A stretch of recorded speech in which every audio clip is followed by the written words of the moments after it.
Okay, bitch, we are now live. Yes, we are. How you doing, girl? West of the Gaga. Well, this is cute. It tells us how many viewers we have on here. Zoom doesn't tell me that. I have to look on Facebook. Oh. So let me go share this on my page.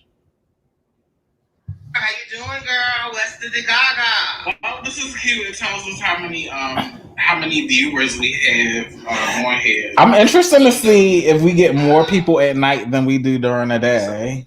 We'll see, girl.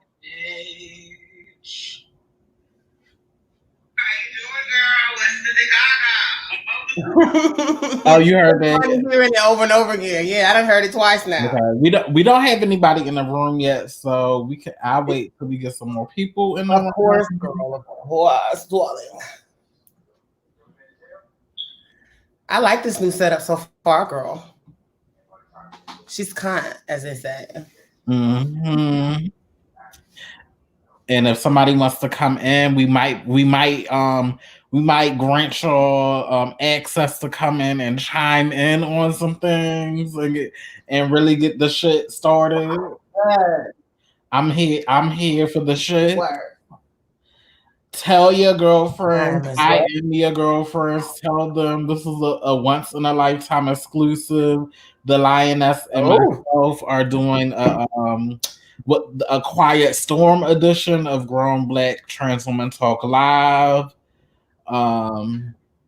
So yeah, get up on here, honey. We want to talk now. We can't talk about everything because we have to record tomorrow, but we just gonna fill this out and really see what's going on. I'm excited. This is gonna be nice. Facebook and YouTube. YouTuber.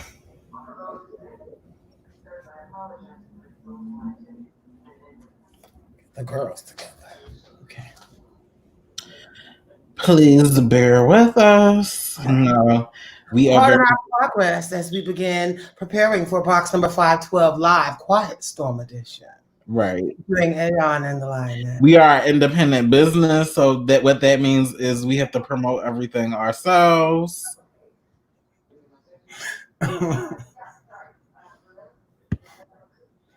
Okay, let me put this up on our Instagram page.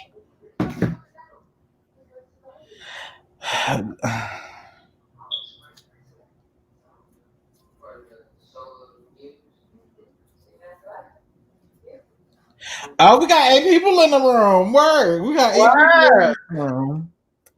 We got 8 people in the room. Okay. And I will see every one of you. How are you, my 8 lovelies? How are you doing? I'm in the room, guys. I'm in the room, you guys. We are going to have a conversation.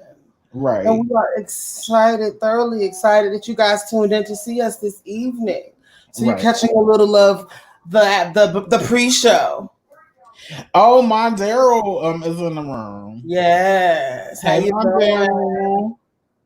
Okay, so we got some people in the room. You want to get started, sis? Yes, let's go ahead and get this party popping, bitch. I think to get started, what are we not talking about on here that we can? I can see the comments on StreamYard. Work. Okay, I can't see them. Oh, yes, I can. Work. Yay! Okay. So it's popping now. What are we not talking about, or what are we keeping light tonight? Because we're going to talk about it when we record tomorrow. So what's off limits? I don't have anything off limits per se, and if you have some, I will be happy to abide by them. But bitch, I'm ready to get in it. Okay, well, I already know we're going to get questions about the Supreme Court ruling that came out today. Well, we'll talk and briefly and bring it up to people and then direct them to. Yeah. The only thing that I have to say is I didn't expect the result, but I'm happy. We're definitely going to go in depth about what the ruling actually means and what we need to do going forward. And like doing this show, sometimes if the lioness talk and I talk too much, by the time we get to recording, it's kind of like the magic is gone. So I kind of want to like save some of the stuff I want to say, but overall, I am happy with the result, and it just shows us that even in times of chaos, you know, the universe and God sends a slight reprieve.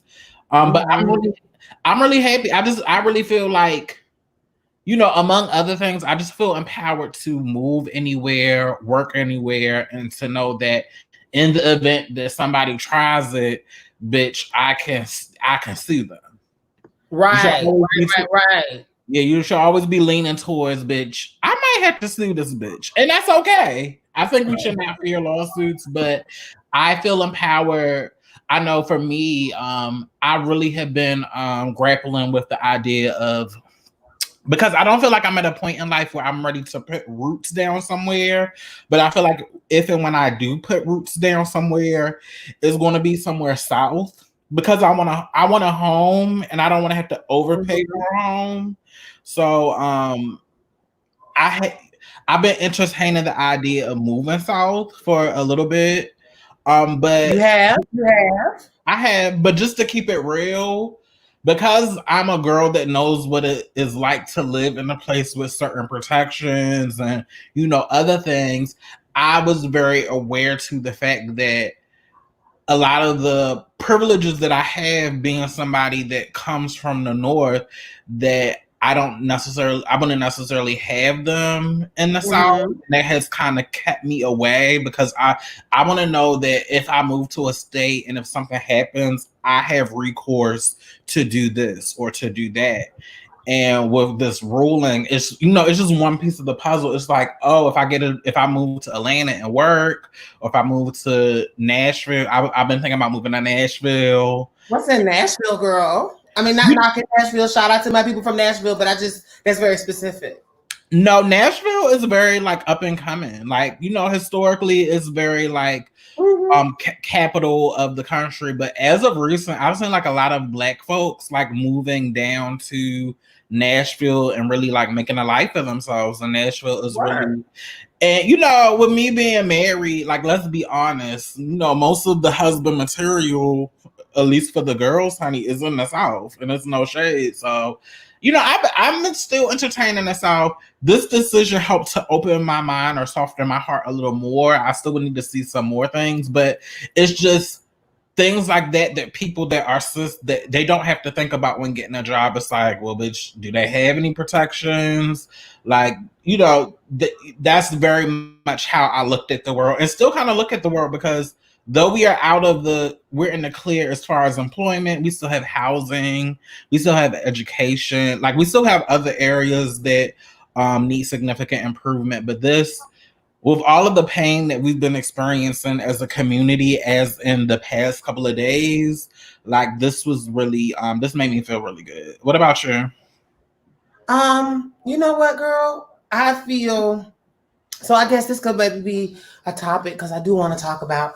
So, you know, the reason why we postponed our Friday episode, guys, was because we felt in the moment that we wanted to give honor for our fallen, and not really. Bitch, I couldn't do it, bitch. Girl, you making it beautiful. I was mentally out of it. I'm sorry, sis, I cut you off. Go ahead. But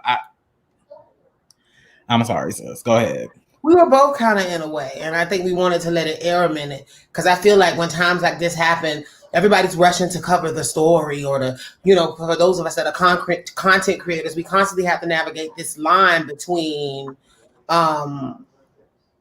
making sure that we're being on topic, but making sure that we've given ourselves time to process it so that we can come forward in a way that is, I feel, is cohesive and coherent and thought through, and we process through some of our initial grief. Not that we can't share that sometimes, but I was angry. So she's speaking for herself, I can speak for myself. I was angry. And the only thing that would have happened had we gone live Friday is I would have read America. And it wouldn't have been in an acute way, and I probably would have had to make some retractions. And I just want to be responsible with my platform and not read in that way. So that was why I didn't want to do it Friday myself. No, like, Like, bitch, I was literally in this house, like, bitch, couldn't get out of bed. Like, wow. So Friday when we recorded, so what happened is I heard about the one murder like that Thursday evening. Mm-hmm. And it was heavy and it was a lot, but I was like, you know what? I'm gonna sleep on it and everything is gonna be okay. And I'll be, the sleep will recharge me enough where I can get up so we can do our live, do the promotions and do the live show on Friday. Right. I woke up and usually when I sleep, I turn my phone on airplane mode just so I get a full cohesive sleep. Turn my phone on. First thing I saw was another trans woman was murdered. Bitch. And and we talked about I think me and you talked. I think I messaged after I seen that. I messaged you. I was like, girl, I can't do it. And I knew at 7, 8 something in the morning that I would not be able to pull myself together to go on live by the afternoon.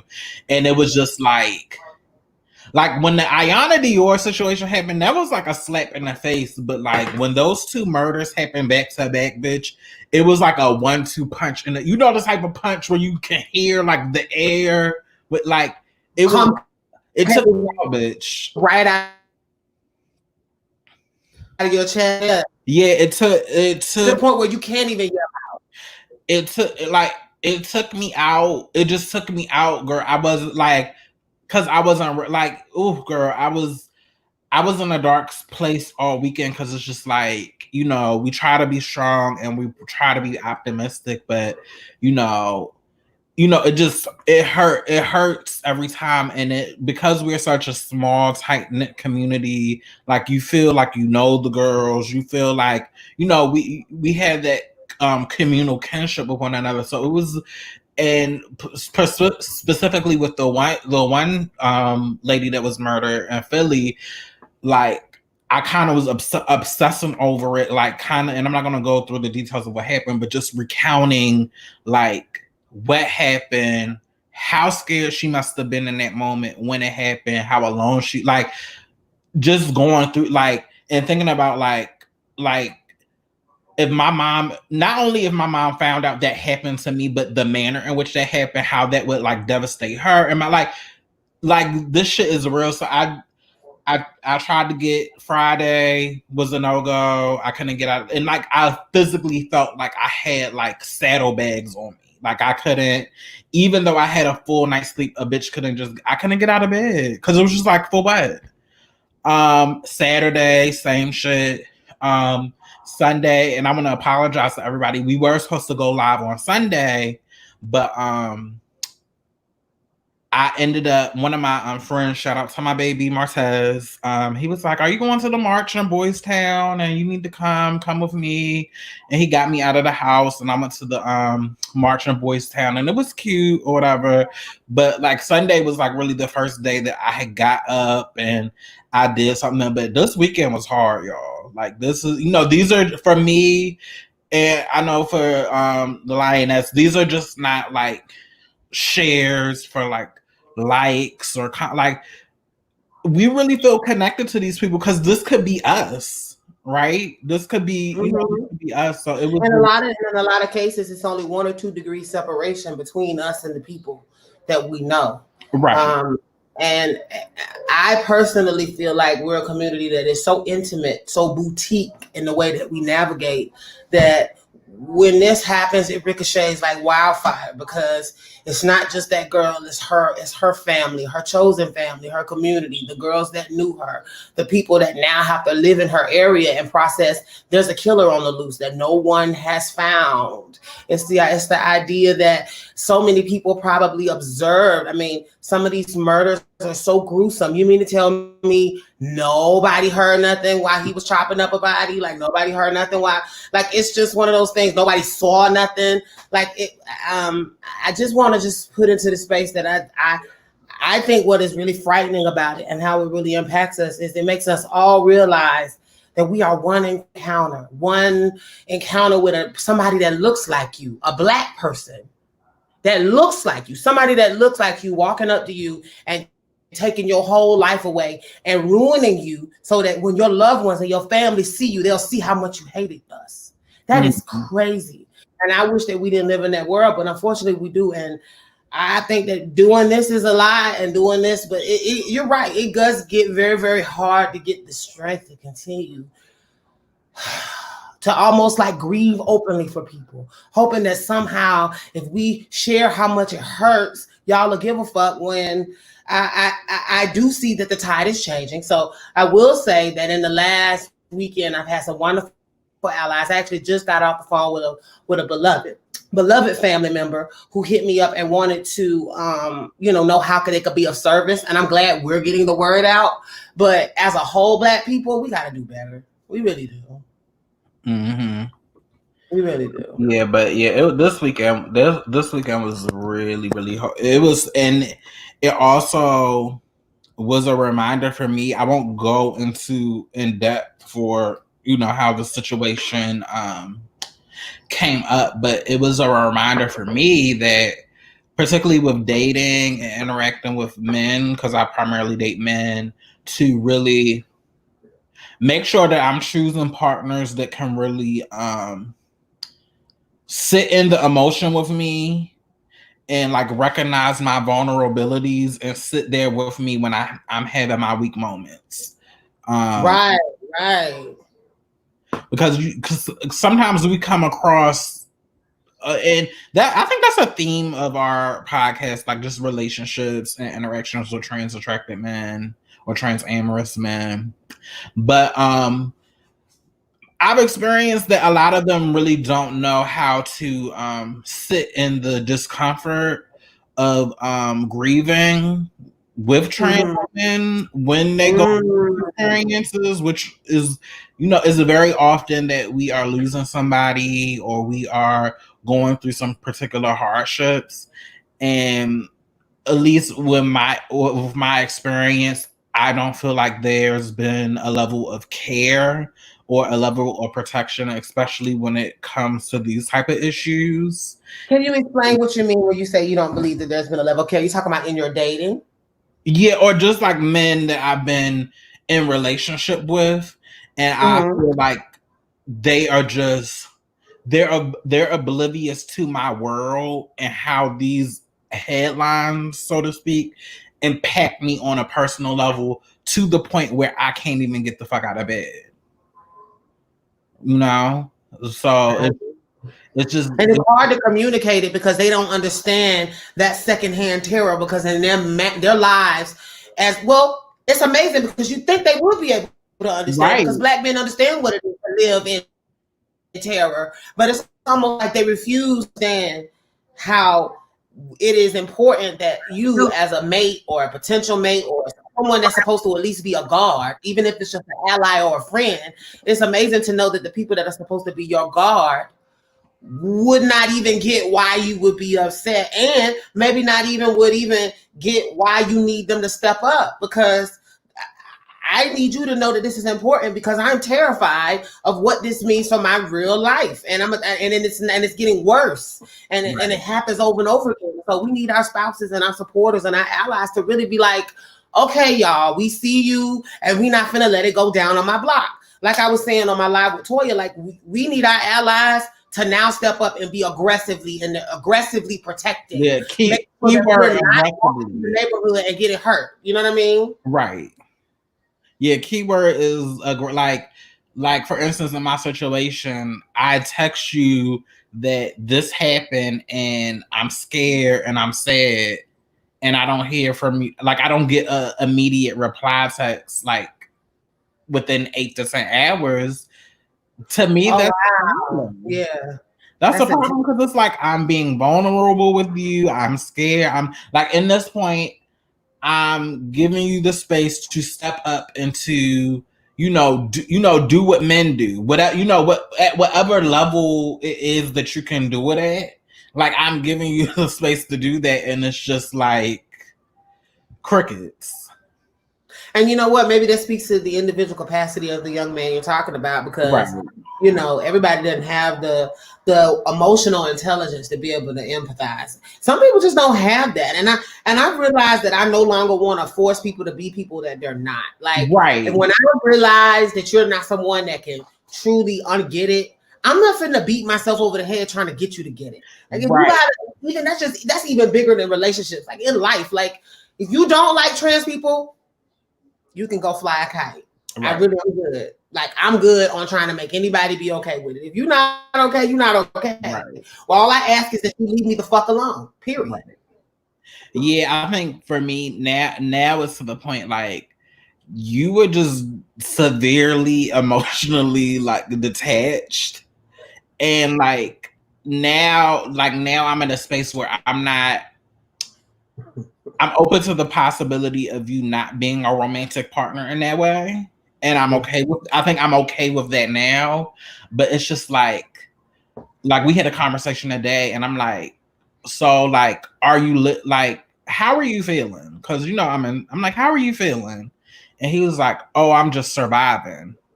But I'm like, are you living? Like, are you taking the time? Are you living? And he laughed and he's like, what do you mean? Like, it's quarantine. You can't live. And I'm like, see, therein lies the fundamental difference between me and you and why I don't think this is a match. Because even with all of this going on, I take my moments to have fun and to live. And like, and what that speaks to is your lack of ability to give life to me.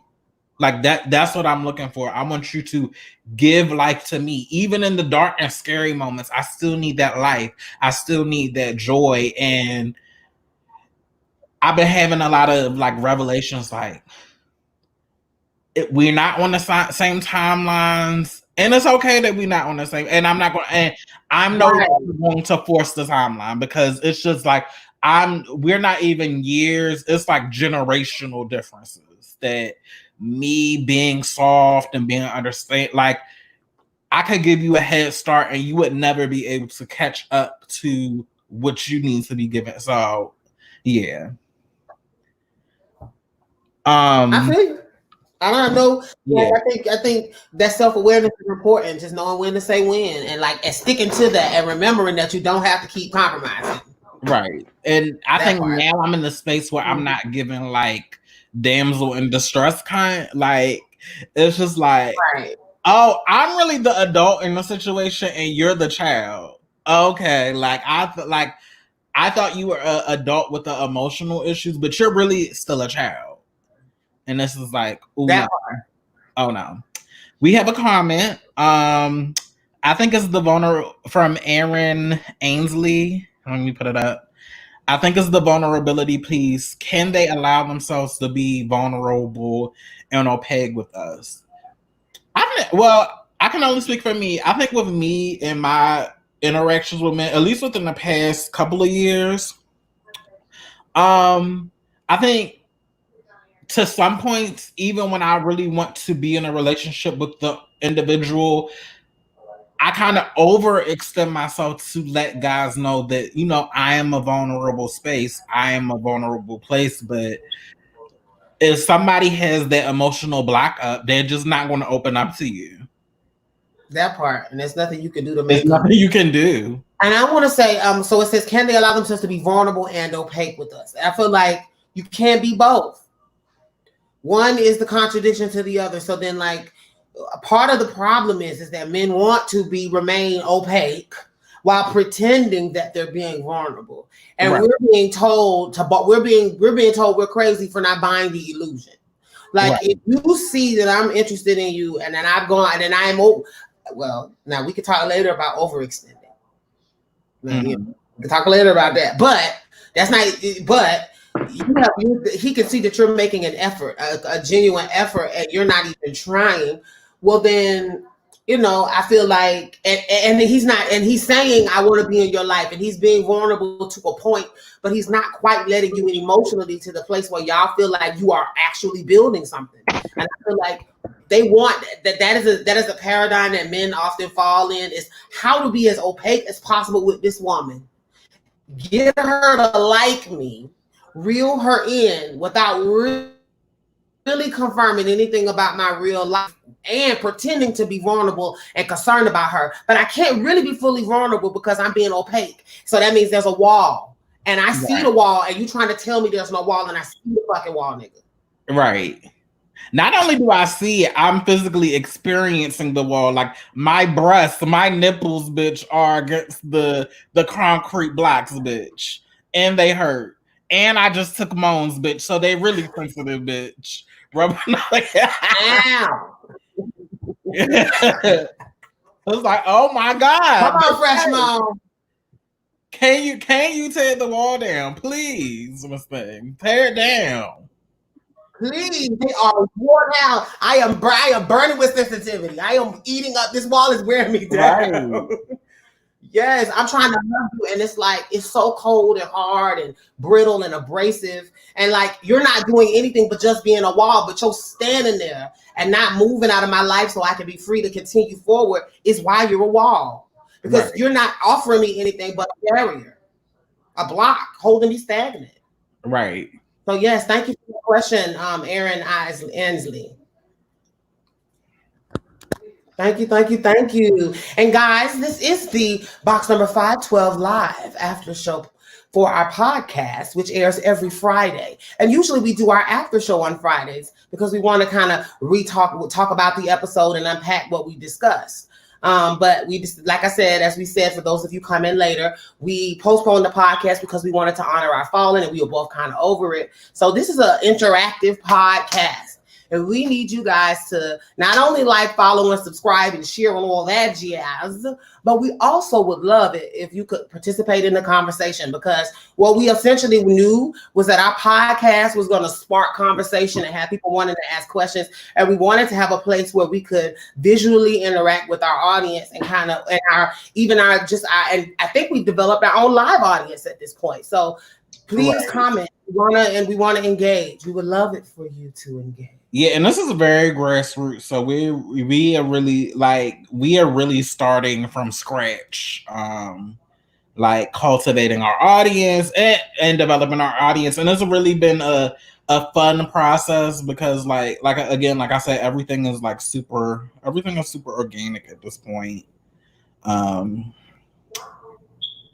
Did you watch the Insecure finale last night? I did. Did you want to talk about that here, or did you want to wait till we recorded? No, we can do that here. Let's do that here. Okay. So what are your thoughts about the finale?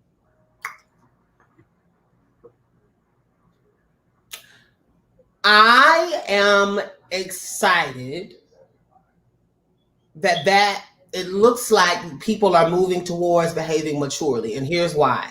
Mm-hmm. So I love the fact that they showed the difficulty of a woman getting pregnant and having to make a decision for herself, knowing that she's aging, knowing that she may have made decisions before that may not necessarily is something that she wants to do now. So the idea that these two consenting adults were in a relationship, and they got pregnant, because it takes two to tango. And the idea that now that's the real conversation of you and you know we're not together. I don't care if you do love me, you do know that now if you try to everything. Are we still here? Yeah. Okay. It speaks to the issue of what do you expect of a relationship with someone? What kind of relationship do you want to have with this person? Or are you required to have with someone that you weren't in a relationship with when they, you know what I'm saying, when they told you that they were pregnant? And how does that navigate? So I love that they're talking about that. But I also, and that's a mature conversation, and I feel like both of them handled it like adults. But I do feel like that's going to be a storyline that could get very messy. Issa and Molly and their interaction, I found that to be very, very powerful to watch, because even if, God forbid, I fall out with a bitch, when the rubber hits the road and somebody come up missing and we have to link up to find them and we do that sister thing, like I should be able to, if nothing else, because of the years that we've had together, be able to do that. And they did it. And even though it was awkward, they pushed past it. And I feel like they realized that they could be cool. Right. Now, I love Asian Bae for finally confronting fucking Molly about using him as a door, as a yes man in this house, not properly in relationship. I feel at least okay. I feel like they minimized him on more than one level. And I feel like he finally like toughened up, because at the end of the day, relationships are difficult. Families are difficult. And if you're going to be with somebody, you're going to have to learn how to navigate. And I feel like Molly struggles with that. But this episode, you saw her lose something and realize I can't lose everything. And so then her reaching out to Molly in the end, and Molly still being at that place to answer, was powerful for me. So I love that this showed like a maturity. And even with that lady that had postpartum, Tierra and I called that a long time ago. We're waiting for her to do something crazy. Right. Because it was so apparent that she was, yes, it was so apparent that she was disconnected from her child. So in that relationship, I feel like those people really needed to have a conversation, and the husband was kind of being oblivious, and it took her, because he was being oblivious. Like, he's so into the baby, he not realizing his wife is floundering, hormonal, through all this. He's just like, yeah, my life is great. Meanwhile, it took her having to say, I need to take a motherfucking break from life, and him being terrified for him to be like, okay, baby, I see something's going on. So I love that this conversation was about difficult episodes and transitioning relationships and how that happens. Right. I was satisfied with the finale. I feel like that everything was tied together with a bow, with appropriate cliffhangers that will probably be will likely be addressed in season 5. I too like how Tiffany was the reason that they all came back together. I don't know. I really didn't have an opinion about Condola like earlier in the season, but now it's just something about her I don't like. And it's not that she's a manipulative spirit. I'm telling you, it's gonna be some shit there. Yeah, it's not that she messed up Issa's chances of getting back with Lauren. Like it's not that.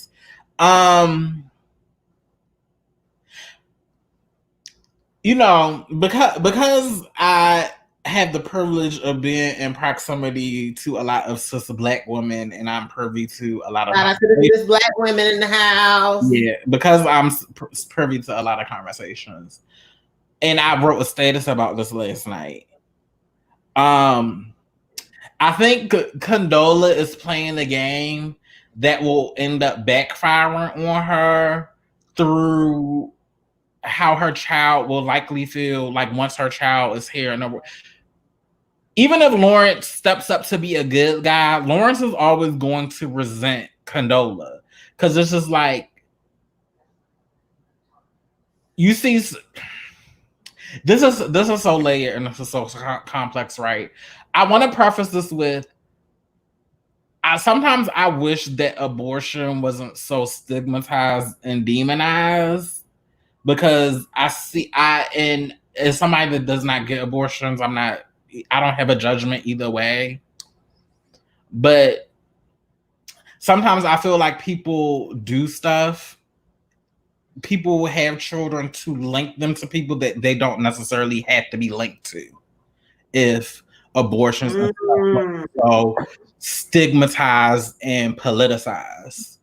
And I say that to say, you sat here and told this man that you are going to have this baby and you're going to do this. But this man clearly said he doesn't want to have this baby. Like, he doesn't. And I'm just a believer that type of energy does not change. And I'm a believer that children know when their parent didn't want to have them. No matter how hard you try to hide it, no matter how hard you try to mask it, no matter how much money you try to throw at the child or material things that you try to throw at the child, like, kids know. And I say that, you know, I think she's being vindictive, and I think she's being selfish, and I think it's going to end up backfiring on her once her child starts to come of age and they start to ask questions, and it's like, well, why doesn't daddy do this? Or why doesn't daddy like me? And then it's like, are you going to be real enough to have that real conversation with your child, at the appropriate ages? Or like, I think people get caught up in, oh, this is a gift from God and la, la, la, la, la. And it's just like, well, sis, you had a choice. You had a choice, right? And then another situation that I see, or I've been privy to see, is you have this, you get in a situation where you have this child with a man that didn't want to have a child, and then you have the child and you end up finding a man and try to start this new family with a man, but then you have problems trying to integrate this previous child into your new family, and just the different problems that causes. That does cause issues. And I've seen that a lot. So when I saw that scene, I'm like, it's like, who's to say that if you went and did X, that you wouldn't find your dream man and you wouldn't have your kids and you couldn't just start from scratch with this new person? I don't know. I just feel like people, especially cishet people, from what I see, sometimes they can make stuff more complicated than what it has to be. And it's just, I see your fingers, sis. I'm going to let you get in on this. So, no. Go ahead, girl. Because I just wanted to, but go ahet, girl. Yeah, you're right. Go ahead. No. I had said what I had, and the only thing I have to end with is, you know how the cishet women, oh, you want to be us, you want to actually, no, sis, because the beauty of being us is that when something is over, it's over, girl. I ain't gotta worry about, no unexpected. No, once the nigga is gone, he is gone. And I don't ever want to be in a position where I'm broken up and it's just like, oh shit. But go ahead, just to try to end it on a lighter note. Go ahead. So I was gonna say, I can see both sides of that issue. I do think that in a situation where you have, because I also see that Condola is a woman of a particular age. Right. They also let us know that she had an abortion previously in her life. Right. And she wasn't ready to have a child then, and she did make the decision to terminate a pregnancy previously. And I feel that it is, we do realize that it is optimal for people to be in a relationship when they want to be in a relationship. But like she said, she wanted to have children. So who is any outside person to say, I want you to terminate what's inside your body because it's inconvenient for me? Like, right. And I respect that she said, I respect what she said. You can choose what level you want to be in, but I'm going to make this choice. Because let's be real, she did at one point love him. It's not like she's a one night stand, one. Right. Two, he just recently decided he didn't want to be with her and then got back with his ex. Oh yeah, I need to circle back to read Lawrence. So it's not even that it was like she was a one night stand and she's carrying. Right. Like we were in a relationship, nigga, and I loved you. And the gag is, I still love you because I wanted you back just the last episode, bitch. So it was ago. I'm saying, like, they were trying to have a conversation, and then Issa was the one that won out that night and ended up sleeping with him. But Condola was trying to have the conversation.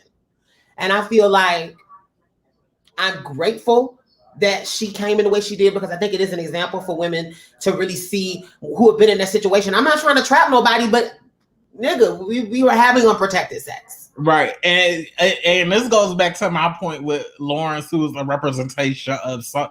It's just like, nigga, like even though it's something about Condola I don't like, Lawrence, you were fucking this girl without a condom. Like cis had people by 101. To respect. Now this is my tea. This is my real tea on Condola. She gives me manipulative pussy. Right. Okay? She gives me That lady is going. First of all, I'm not believing it until I see a pregnancy test and a confirmation. So that's the next episode that I hope that they show next season or whatever. Like, what is Condola for real ass pregnant? Because that's a thing too. Let's talk about it. How can I leverage and fuck up what you got going on and then fake a situation? Okay, and then it'd be like, oops, I don't know what happened. I lost the baby. Like that happens too. Or the baby come out and it's like white, or like I had a thought about that yesterday.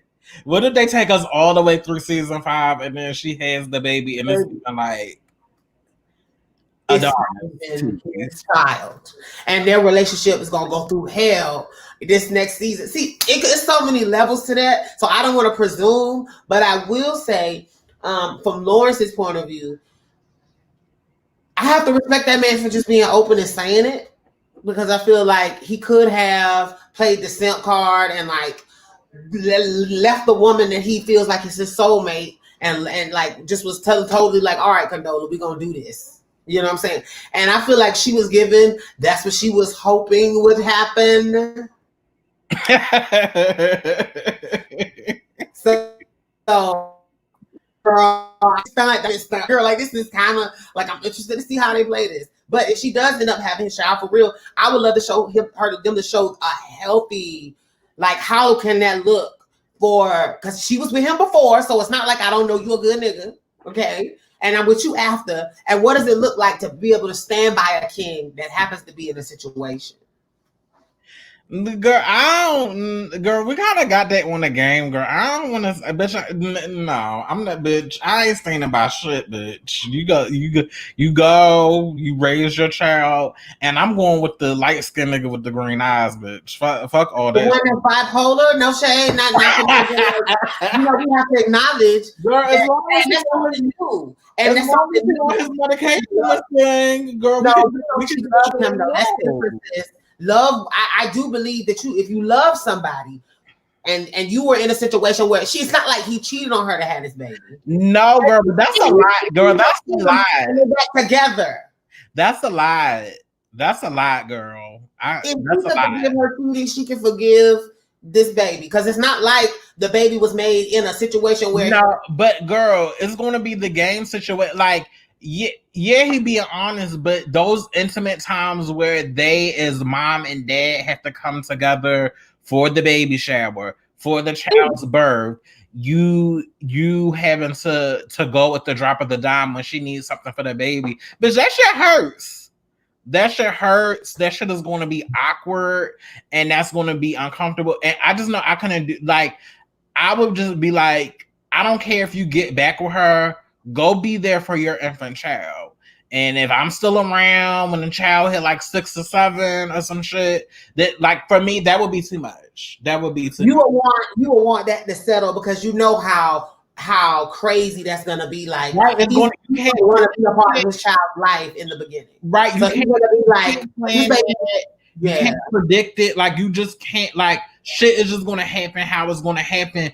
And Black people are doing it. Families are doing it, though, sis. Like, and there's a lot of single Black women that need to see that they can co-parent with somebody and maybe move on with their life. Like, maybe show Condola going on. Maybe if they show the relationship, they show Condola going on with her life and meeting somebody and being whether or not, you know what I'm saying, can cohabitate. I would love to see that happen. But you are being really optimistic in this moment. But girl, I know niggas, and it's never that clean. It's never. And Condola is shady. She is shady. She's a shady cookie. She is a fierce cookie, honey.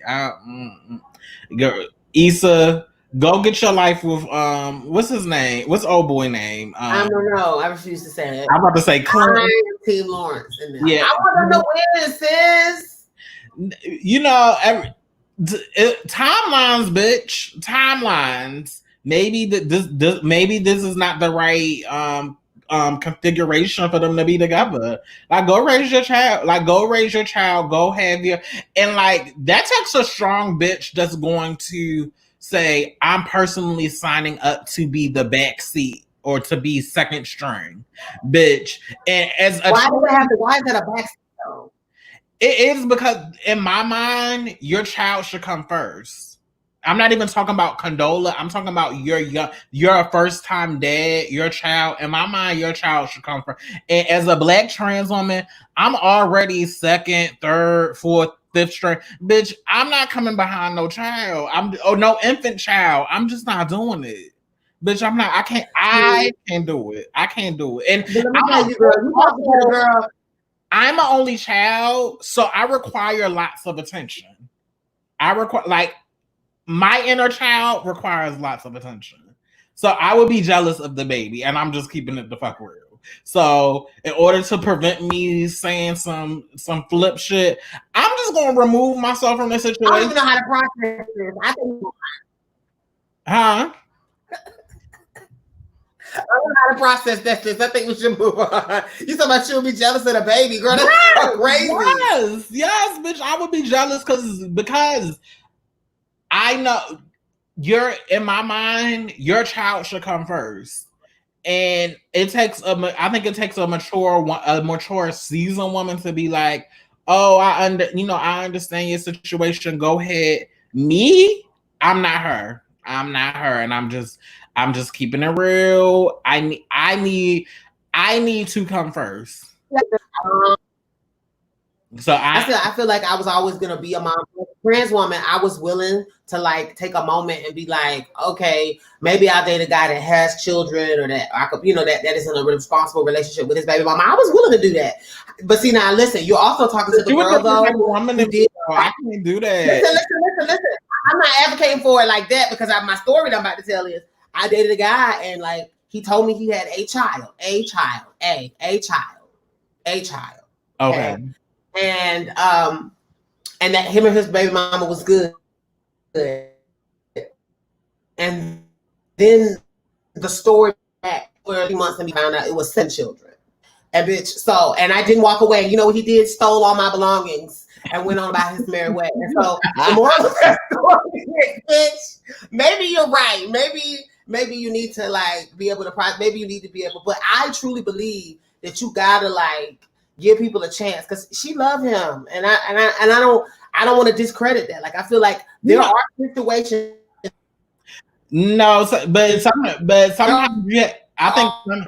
sometimes you have to be black couple right now. I think sometimes you have to be real enough to some situations you signing on for heartbreak that you didn't even know you're signing up for your heart to be broken in ways that you didn't even know it could be broken. So sometimes you just have if you're a girl that can handle that and what comes with that, then do it. But if you are a girl that is not, now that's not to say if I had my own kids with a guy that I would be selfish. No, it's just like, this is our unit and this is our kids. But nigga, you're not even your kids, your newborn or toddler child. No, ma'am. Like I could date a man with kids if they were like 10 and up. 10 and up. But even with me, the type of lifestyle that I live, I wouldn't even volunteer myself to be in a relationship with a man that really that has a child, because I know I'm the type of girl, I like to move and I'm not tethered anywhere. So I think that would be selfish of me to try to force a relationship on a man with a child. And usually people with children, they are stationary wherever they're at.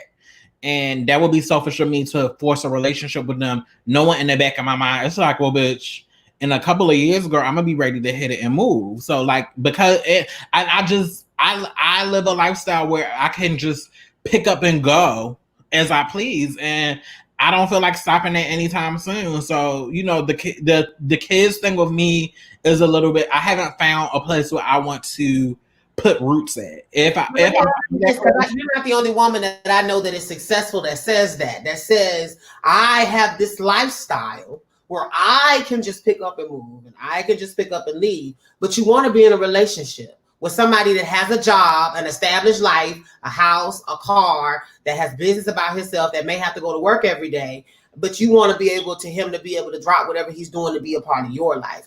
And I feel like a lot of successful women don't realize that it comes off sometimes like you want a man to be an attaché to your life as opposed to y'all co-living. Because I will tell you, from as a married woman, it is a lot of compromise, more than I think the world is willing to accept. And that's the reason why relationships don't work out, because everybody has this cut and dry, these are my boundaries and my rules. Not realizing that we have to now come up with boundaries with each other and find a way to blend ourselves into something. And like, I've found that a lot of things that I said could never, I'm having to compromise. Like the longer I age, the more I know that things ain't always what you're gonna be how you want them to look, but it don't mean it can't be beautiful.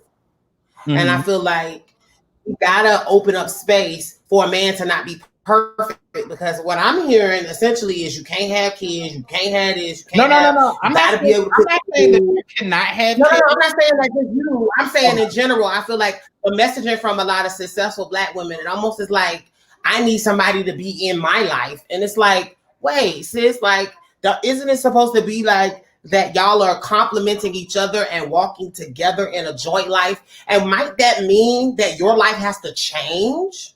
Perhaps it does. I think that's true, but also I feel like some things for the individual person are like hard no's. And me, now, I'm not saying new baby, that's a hard no for a lot of women. I'm not saying that, but I'm saying like the idea that you need to be able, I have this lifestyle where I'm traveling and I'm doing this, and you need to be able to pick up and go with me. And it's like, if he could, a nigga that you can put in your pocket is a nigga that is not making money himself. That's a nigga with no business. And I feel like we attract a certain type of dude because we have this alpha female energy sometimes. And it's like, I don't think sometimes we realize that you can have to create room for a man in your life if you really want him. Like you have to be in a place where you're not traveling all the time, where you can communicate, where you are working, or you are able to be a partner for someone. Because otherwise, you asking for somebody that don't exist. Nobody wants to be in a relationship where they're your accessory. You know what I mean? Well, I know in my situation, I don't want an accessory. I want us to be able to get together, but I know I like, and me traveling is not necessarily a class or expensive thing. I just like to be able to pick up and go into, right. Even if it's just taking a vacation to the next city, like moving. Yeah, like we doing Galveston this weekend. You're going to, where you going? Huh? We're going to Texas this weekend. You're going. I haven't decided on the city yet, but like somewhere within the region. Yeah, but you're not saying you want a man that has my lifestyle of just being able to travel in the sense of movement. Like I don't like I physically need to move. I need to experience new places. I need to see, and it's not necessarily like a high bitch, because I'm not a high class like coins, like I'm not that type of girl, but I do like to feel like I'm mobile, and I do like my sense of free, and I like somebody that also has that same natural innate sense of freedom and movement and travel and stuff like that. I just don't like to be stagnant. So I'm looking for somebody that complements that, and I feel like you can move and be you can be rooted in a city. You can be rooted in a city and still have the spirit. And that's something that my mom put in me when I was young. Just get outside of the city. It's such a big world. It's such a big country. See it. Like the world is so much bigger than Baltimore. And I look for that in people that I potentially want to partner with, just knowing that there is a world outside of wherever you're at. Somebody on the thread, I don't know, it says, how do we get the girls to stop dating trade? Is D-Stars. I would love to put that up, because that's something that we talked about in one of our episodes of our podcast, like the need to like transition the way you date. And for those of you who are listening right now, we don't usually do this, but because this is like a new platform and Instagram, I think y'all are getting a taste of something new tonight. Trade is essentially a cis heteronormative appearing man who may or may not be engaging in a way that is transactional. If nothing else, it's just sex. And it may or may not be that you're even really closely connected to the man. Trade is not necessarily a derogatory term, but it is community lingo or slang for a man that in the world is kind of moving in a way that we would call and probably call himself discreet. Mm-hmm. I hate that word. As my sister says. I hate that word. That word is so tired. Yes. What, the DL or discreet? Discreet, because it's just like, it's just, no shade. It's just like people of color when you really mean to say black. Like, so for those trans women that want to know what the trigger words are, like when you can tell you're dealing with trade, it's when he's like, oh, I'm discreet, so I don't want anybody, you know, I'm not trying to get any people to know. Essentially, he's telling you, I don't want. It's not even the term discreet. It's that even in an interaction, when it doesn't have to even be mentioned or brought up, they make it a point to impress upon you that they are discreet. Don't tell nobody. Right? They like, I'm getting something by telling people as if I don't have sex with other people. Like I could see if you're a celebrity, but bitch, you're a regular ass person. Like what would make you think that you? Who am I going to tell I had sex with the man at the car wash, bitch? Right. Like it's no, you don't have to worry. I'm not gonna. Why would I tell everybody that you went down on me, girl? Because if I told him, oh bitch, I'm gonna tell him exactly what you did if I was that type of girl, but I'm not. I mean, if we're gonna do it, we're gonna do it, right? But we're not. It's just like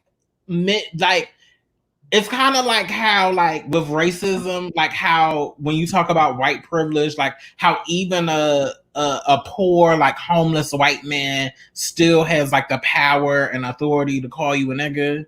Like it's like niggas at the bottom, like men at the bottom of the totem pole, they know they can still wield that privilege by inserting the whole discreet narrative in the conversation and making sure that you know that they're discreet. So you need to like be aware of that, and you need to like give a fuck about their appearances to society.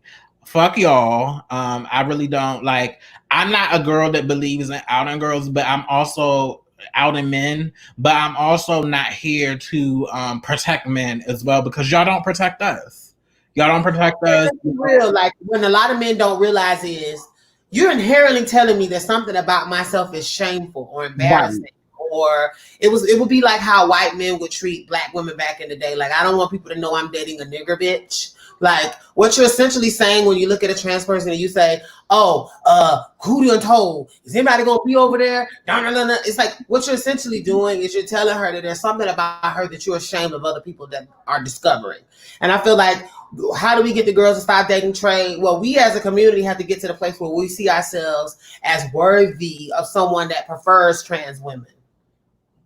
When we can see ourselves as worthy of someone that is not going to make us, that's where trans is the option, and they're not going to make us something that is secondary or lesser or preliminary or discreet or something that they only do every now and again. Like, it's when only time you can actually stop trade from affecting your life is if you stop letting trade in your life. But it also comes with, remember, you are what you attract. So what is it about you that's attracted to that hood rat-ish? What is it about you that's attracted to that, like that the dynamic of somebody that has this performative masculinity that's going to tell you, I'm too man for this to be out? And a lot of girls eat that shit up. There's so many girls that would tell you, I don't like men that like the girls because they like the girls too much and they be into it. And It's like, that's gay. And it's like, if you feel like a man, speak for yourself. There's nothing a man can do with me that is gay. So there's nothing, and I don't consider the men that date me gay. You can't be gay. You're bisexual at minimum if you date men, but dating me doesn't make you gay because I'm a fucking woman. So I'm a different type of woman, but I don't consider myself no man. And I feel like we also have to change the way we talk about our men, because if you want them to respect us, we got to stop tearing them down or making it seem like that because they like us, that there's something lesser about them, because we also perpetuate the same shit that ends up leading to us being killed, which is ultimately, I have to prove I'm a man's man. And even after I sucked this dick and enjoyed it, I have to kill her, deface her, make it look violent, so that I can prove to the world at the end of the day, she ain't bitched me out because look what I did, look what I can do. Like, that's the reality, what we do when we perpetuate the narrative that these men don't need to prefer us. You want a nigga that wants you. If he don't want you, bitch, he's not for you. And I feel like that will cut down on even like the cis trans dynamic of where cis women feel like we're after their men. Since we're not after your man's after us, and he's playing both sides, and he's running game to both of us. And the problem is a lot of times we're not afraid to say, hey, sis, I don't mean you no shade. He's trained. Okay? And the same way, I don't mean you no harm, but because he with you, that don't have nothing to do with me as a woman. It doesn't make me lesser. It means that this nigga here is not being real. And it doesn't, and cis women, y'all need to make space for these men to be able to tell you before you catch them that they date trans women, so that then you can make the decision. Because I promise you, y'all are missing out on some good men just because they're keeping it real with you. You would rather have these niggas that's paying to fuck us and lying to you in your face. And that's exactly what's happening in the world today. The girls are getting their whole bills paid and their life taken care of off of people's husbands because the husband don't want to tell their wife what he really liked, because he felt he had to marry her because he couldn't really be himself because women would judge him. So it's a cycle. And like to break this open communication with our cis sisters, but we also need to give men the space to be the fullness of who they are without judging them. If a man dated a trans woman before and you think he's undateable, but you're willing to date this nigga over here that has all kinds of problems and mental health issues and is beating your ass, then you have a problem, sis, because there's a lot of good men that date trans women and cis women that get denigrated, and they have to play this discreet game so they can still live. And that's the world we live in. It's so many sides. So many sides. Girl, discreet. I don't know. I think that comes to the conversation of ending BL culture, like what, like trying to get girls to not date quote unquote trade, which we'll probably have an episode about in the future.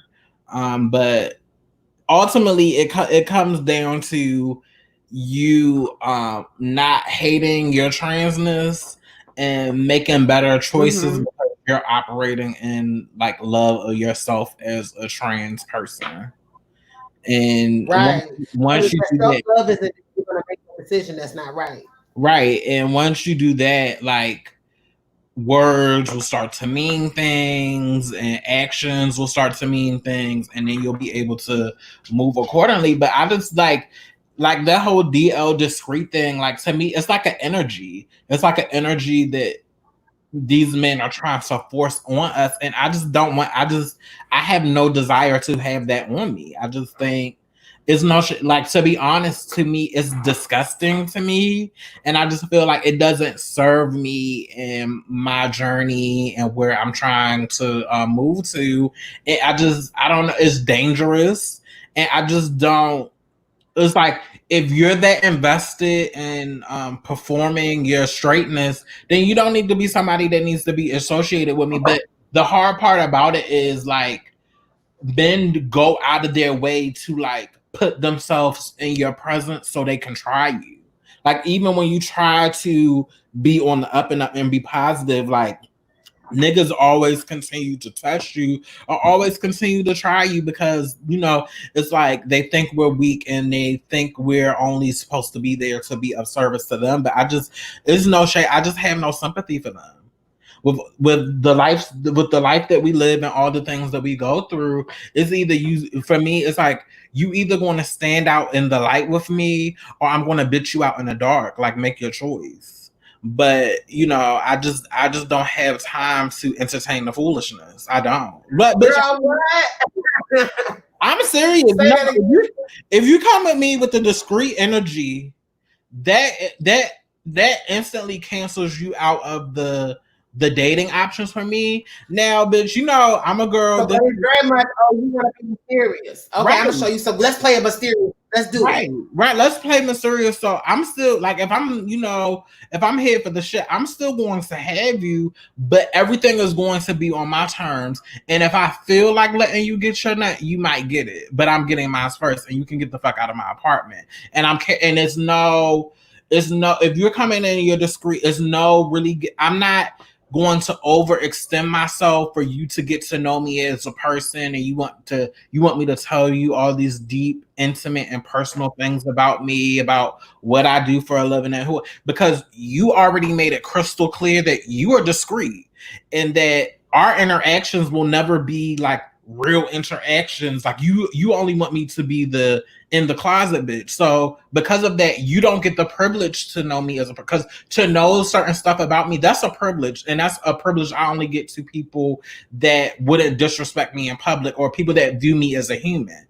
If you're discreet, oh, you think you're working me, but I'm going to work you, and I'm going to work you so fiercely that it's going to ruin your confidence.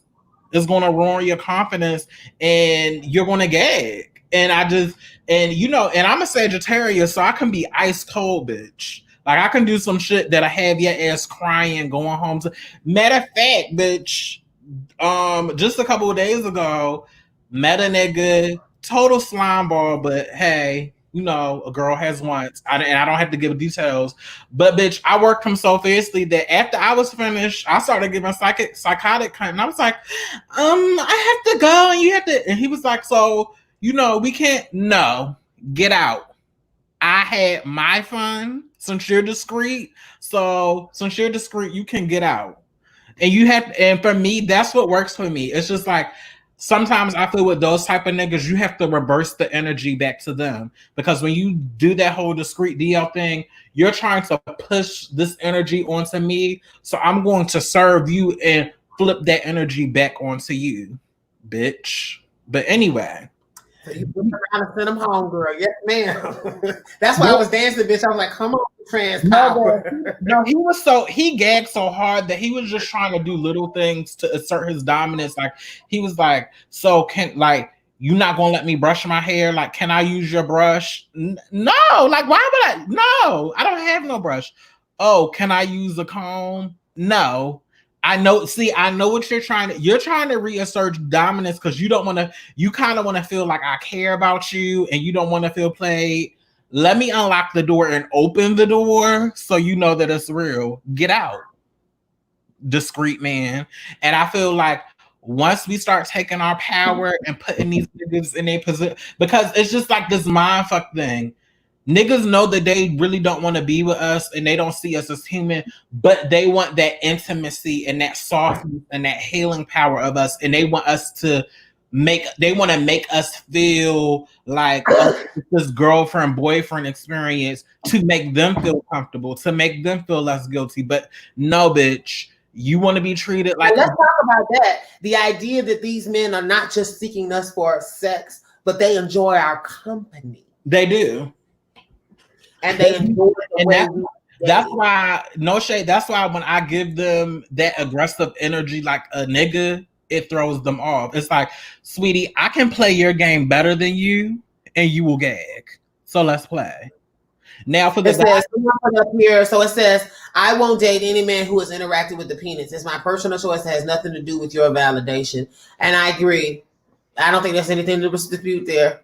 Amen. Yeah, I feel like you're no, you're definitely entitled to that. I personally don't feel the same way, but you're entitled to that. I don't have, like I said, I don't have a problem with that, but don't, like, for me, if you play with me, if you play that game with me, I'm going to play the game back, and you're not going to like me after you play the game back. And if you try to get buck with me, I have tools for you, but we don't have to go there. But like, you're not going to throw it to me and expect me not to throw it back. But that's part of my, like, that's how I feel. Like, in a world where I feel powerless, I have to do certain things to feel power, especially in those situations, because it's just like racism. Dealing with men that are, and really what it is transphobia. Dealing with men that's transphobic like that, it's just like you can't escape that. Like, they're always going to be there, and they're always going to feel like they can give you whatever they want to give you. And it's just like, no, I'm going to give you whatever I want to give you, and then I'm gonna handle you. If you come at me like that, now if you come at me like a gentleman and you're like on the up and up and you don't bring that energy, I'll be a lady with you. And let's talk about that, because I feel like we want men to understand, any man that might be listening right now. we're not saying that we're not responsible adults who can't have conversation about sex and make the decision. Or can't even have fun. We can have fun, we can play, we can be sexual. You just have to learn how to engage me as a human being, right, and do it in a way where we're both feeling mutually respected. Because if I feel like you don't mutually respect me, then then it is how much and whenever and whatever and however, and it feels really cold because that's all you are offering. You want to be discreet, right. You pay for discreet. Yeah, however, rule is if you engage me like a John, I'm gonna treat you like a trick. And it's just as simple as like. And a lot of women feel that way, and I feel like a lot of men that engage with trans women are always like, I can't find a good girl, and all y'all girls. It's like because what you're looking for is somebody that's gonna be comfortable shutting the fuck up and just taking your dick when you're offering it, right? And it's like that's not what we want. We actually looking for relationships, and we feel like we're worthy. So we're actually waiting for niggas that's trying to date us, right? Like don't get it wrong. I'm a human, so if you come at me like a human, it's like okay. But that whole like DL, like that does not impress me. I'm not impressed by performing like cishet. Like that doesn't come to me like an adult. Come to me like a grown person. Come to me with pictures on your profile. This whole like, bitch, I'm 31 years old. That whole like mysterious DL, no. So somebody put a comment on, oh, they're not even worth my time or my body. I get what you're saying, but bitch, we are all human and we all have urges, and I would be remiss to sit up here and say and act like I'm above it and like I'm not. No, girl. So sometimes let's not act like trade doesn't have a place in the ecosystem. Right. Let's not act like we are not people that want to engage and have sexual encounters. Yeah. And let's not pretend like we have to be celibate, saintly ass bitches and not have sex until because we know that in the world we live in, we have needs. And I don't understand what's the problem with getting your needs met. Right. As long as two adults understand what's going on. Like, I get that they don't deserve to go to your house. Hell, who says she's bringing them to her house? Maybe she's making them go in hotels. The point that we're saying is you have the right to be able to have sex with somebody and you not be slut shame or judge either. And the niggas that we date, let's just keep it real. We're not gonna stop fucking. Let's just be real about who these niggas really are and reposition them so we're not getting caught in the matrix.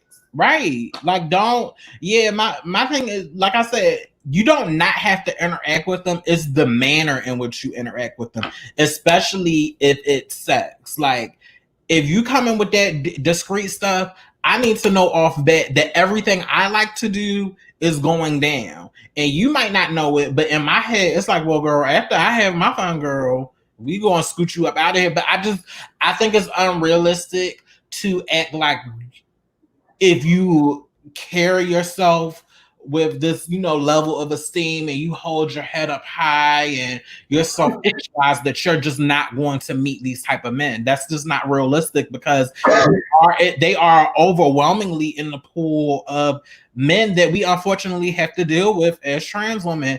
But if you a fine man, he ain't got to be your husband for you to want to have with him. Have with him, it should be no tea. As long as the nigga is real upfront, real upfront, and you can be real upfront, and he's coming at you like you're a human. Let's do this. Like, what's the tea? Yeah, bitch, and there's a lot of guys that I hook up with, and I don't particularly care for them as people, or they're just not relationship material, but they serve a purpose, and they don't need to. And I feel like that's another trap that we trans women fall into. We open up and we tell men too many intimate details of our lives that don't need to know those details, and then we wondering why we get set up or why we get robbed or why shit just walks out of your house. It's like, no, girl, you're falling in love on Facebook. Right? Like, you can't fall in love. We don't have the luxury of being careless in the way we engage. Clearly, because of what's going on and the spike in these murders, we also need to talk to ourselves about what are our strategies. Right. So, the question we're speaking to. What are the strategies so we are not out here like picking up just any old random piece of trade? Like, so let me ask you this, Aeon. You're a single woman right now. What is your strategy of meeting men so that you avoid situations where you feel like you're not dating a man that could hurt you?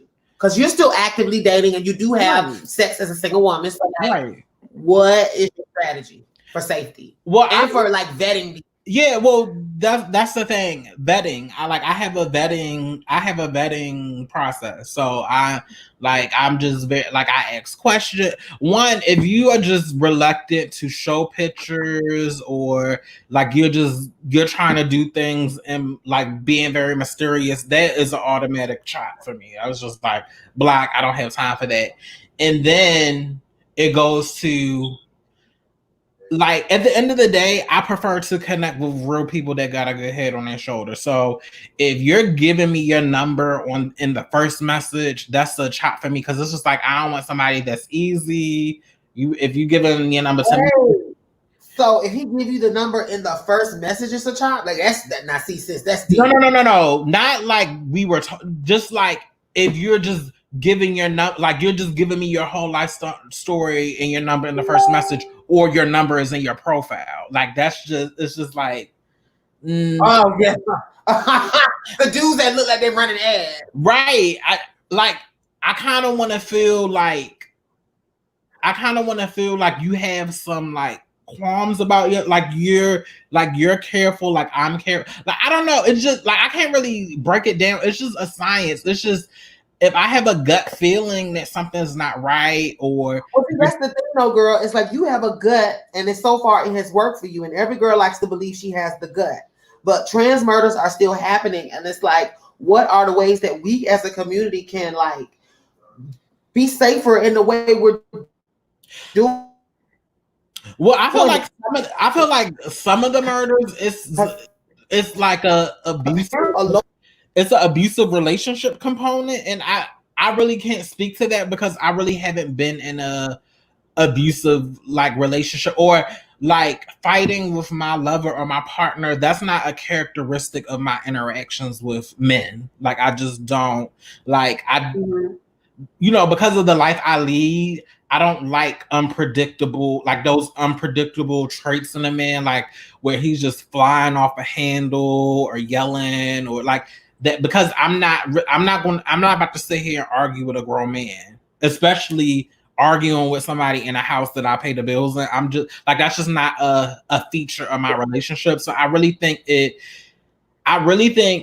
less about that, because we really don't hear a lot of stories about, oh, this girl picked up this guy or they hooked up and it's just like this girl has like a history with this person and they, you know, violence is like a normal part of, like, I think it speaks more of intimate partner violence. And because like somebody that could be abusive like in that way is not something that I'm personally attracted to. And because I'm seasoned. I might look young, but I've been around for a while. So I'm very mindful. Like I just pick up on energy. So I think the tips comes from like relationship tips, like knowing the signs of having an abusive partner. And I don't know. I feel like I don't Banji piece, the type of men that I'm attracted to, I'm not really into like the hyper masculine Banji. Like I usually avoid like the Banji boys. If you got too many tattoos, the tattoos on your face, or you got pictures with money out, or like for me, I don't really rock with the whole Banji, because the Banji aesthetic, I really am not into like super young boys, because all of that is really unpredictable. I kind of am more into like the nerdy, like the nerdy type, or like the chunky fat boy. Like I definitely have particular types that on the front end I know that they're not into that hood shit. So for the most part, that I'm good. Like it's nothing like too crazy coming into my door. And if it is, I'm the queen of kicking you out before something even. It's like, you know what? The energy is not right. So what I'm going to do is actually have you leave. Like I'm going to go to the door and have it cracked wide open, so you know that this is not again. Because I just don't. For me, that whole like, oh, he is the trade and he's beating his chest. That really doesn't get. I'm really not into hyper masculine like that, and that doesn't turn me on sexually. I don't like to be like in relationship. I don't like to be dominated. Like I'm very aggressive, and I tend to prefer men that are more submissive in their interactions with me. So I just think for me, I'm a different type. I don't really entertain that energy because I know I'm aggressive and I don't really mesh well with men that are also aggressive. So, work. I think that's important. I feel like a lot of it you say is your intuition, and a lot of it is just you not really being very open to people that aren't showing that they are open. You know what I'm saying? Like, I want to say, and I wanted you to speak first as a single woman, but I can speak from when I was like dating. I found that my strategy for being in dating guys, first of all, before we would have sex, and this was my for real strategy, before we would have sex, you had to take me on 3 dates. 3 out of the house, real ass dates. I didn't even give them the deadline. I didn't say in 3 days I'm going, because most of the time, now mind you, the 3-day rule only applied to guys that I wanted to actually date. I wasn't carrying trade through 3 days. I don't want to see you 3 times. You know what I'm saying? Like, no. But I'm saying, like, when I was getting to know guys, I had a 3-day rule, and it really worked for me because it's even the niggas that do date us, they might give you 1 day, bitch. They might give you 2 days, but too many gonna wait times to face with them physically, and they spent money. And because for me, I didn't want it to be about money, and I didn't want to be now. Usually by the 3rd date, I was already ready to have sex, bitch, because I don't go out with people that I don't want to fuck. Okay, so I don't let you even get to that point if I don't want to have you. So usually by that time, mama's hot anyway. So I'm ready to do what I do. But I remember that being a real barrier for me, and it kept me out of a lot of shit. Yeah, a lot of trying bitches after the first and didn't call me back. But the ones that did after the 3rd time we hung out and they didn't pressure me for sex, those ended up being boyfriends. And that's how I did it. I really feel like just me instituting that little rule was like a stopgap. Because if your intentions is for this to be a like, let me spend money and take her out to eat and not pay her and still get the girlfriend experience. No. So are there any other questions? I think it just depends on what you're looking for. But sometimes, girl, I just want to see what the sex is giving, girl. I don't need to date you. And like for me, I'm very like compartmental. It's like not like some guys are only like dating material, and the other guys are just like party pieces. And it's for me like you either fall into either or another category. But I just think how would you feel if you heard a man say that? That's a good question. Like how if a man said there are some girls that are dateable and there are some girls that are party pieces. But I feel like men do say that, and I don't like. They do. But I'm saying, how do you feel when they say that? Does that make you feel away, or are you accepting that some girls are just party pieces? I feel like it depends on. I feel like it depends on the guy and where he meets that particular girl in time. I just now I feel like because it's men, because they have more access to power, it holds a little more weight. But I just like you said, everybody that you sleep with or you have fun with doesn't need to be your boyfriend. Like it doesn't like you can. I feel like you can. Like I said, it's a lot of people that I don't particularly enjoy them as people, but we have sexual chemistry. And for me, I'm able to like there's a lot of people that I have sexual chemistry with that I have no desires of being in a relationship with, and I'm okay with that. So I just feel like I feel like it gets complicated when you don't know how to you can't recognize what's going on. But for me, that's what works for me. That's what, because I'm a single woman and she has needs, and sometimes I have moods. Sometimes I have moods where I'm like open for like dating and relationships, and then other times I just don't have the energy to really entertain and do all of the extra stuff. So, but I just need an interaction just to by a certain point of time. So no, I wouldn't feel bad if a man said that. Like it wouldn't make me no difference. Because I feel like if you're really meant to be with somebody, or you're really meant to share energy with with the particular person, then it will happen in that way.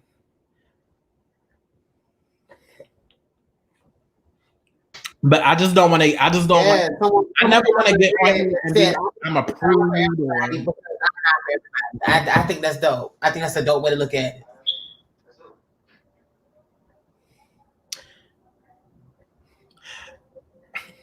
Are you talking about in generally, or are you talking about relationships, DD?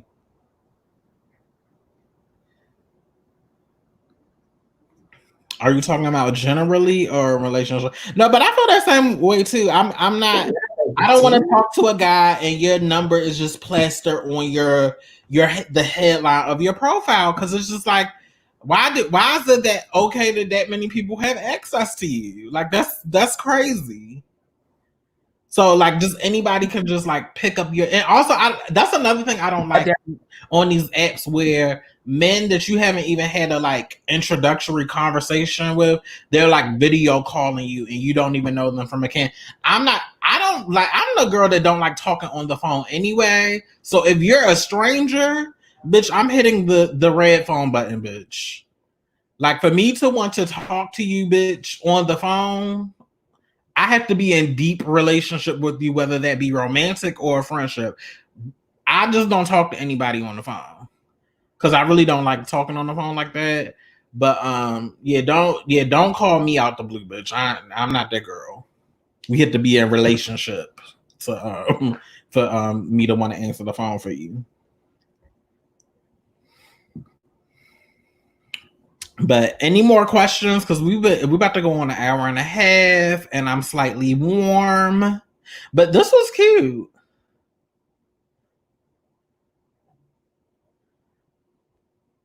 Are you there, Samaya?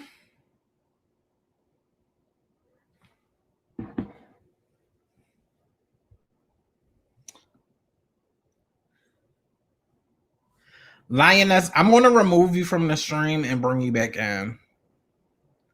Because your thing froze.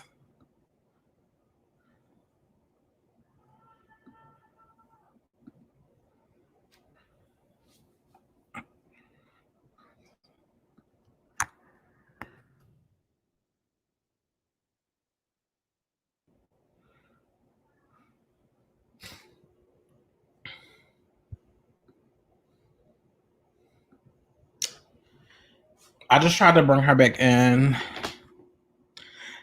Troy, were you talking to me or somebody when you said you need to talk to one of us tomorrow? Or were you talking to the both of us?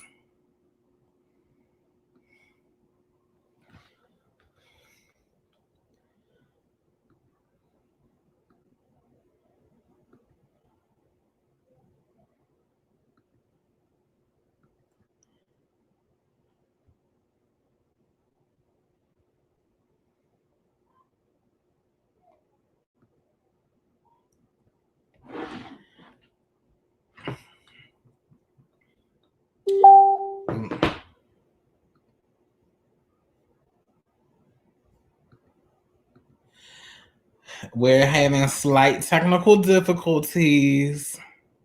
I'm waiting for her to come back. She just said she's coming back.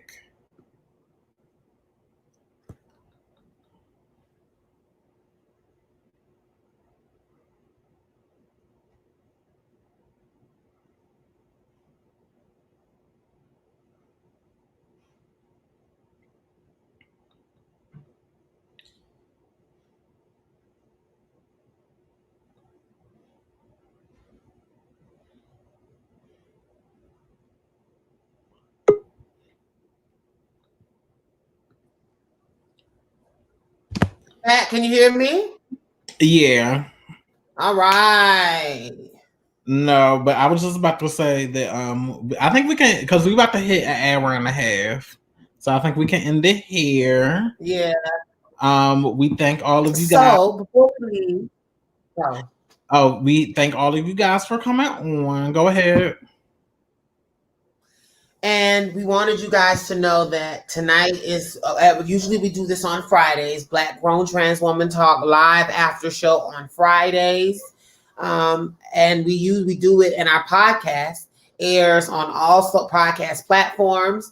Like, follow, and subscribe. We appreciate also if you would donate to us on our Anchor page. There's an option for you to support us. You know, we are young Black trans women trying to figure it out, and it would be wonderful if you would love to support Black trans lives or for the movement or help us grow and expand. This would be an amazing opportunity to help contribute and to help be a part of the change that you want to see in your own community, because Brianna and I are both very active. Also, we want you to remember that our podcast airs every Friday at noon, and please tune in. We love you. Bye.